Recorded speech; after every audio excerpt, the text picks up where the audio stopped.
ভোরবেলা ঘুম থেকে উঠলাম। যদিও আমি ভোরে ঘুম থেকে ওঠার চেষ্টা করি।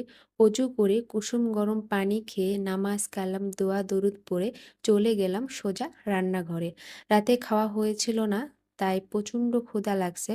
সিম্পলভাবে নুডলসের স্যুপ বানিয়ে নিলাম আর মজা করে খেলাম। এখন টানা পড়াশোনা করার প্রস্তুতি নিচ্ছি। আমার মাস্টার্স ইন কোর্স এক্সাম চলছে। দুপুর ১টা থেকে এক্সাম, তাই সকালে বেশ কিছুক্ষণ পড়ার টাইম পাবো। আসলে বেশিরভাগ স্টুডেন্ট ইন কোর্স এক্সামের পড়াশোনা ওই এক্সামের দিনেই করে থাকে। মাথা একদম ধরে গেছে, তাই একটু আদা চা খেলাম। তারপর আবার টানা পড়াশোনা শুরু করলাম। ইকোনমিক্স কথায় কথায় চিত্র দেখাতে হয়, এটা প্রচুর প্যারা লাগে। পড়াশোনা ডান, এখন চলে গেলাম রেডি হতে।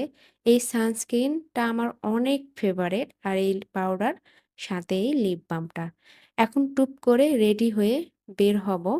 তারপর এক্সাম হলে চলে আসলাম। অনেক স্টুডেন্ট একসাথে পরীক্ষা দিচ্ছে। আর কোন মহাশয় প্রেমে ব্যর্থ হয়ে এই প্রেমপত্র লিখে রাখছে। এক্সাম শেষ, বান্ধবীরা মিলে ক্যান্টিনে চা খেতে গেলাম। আবার কি যেন মনে করে আইসক্রিমও খেলাম। তো আজকের মতো এ পর্যন্ত। Bye bye.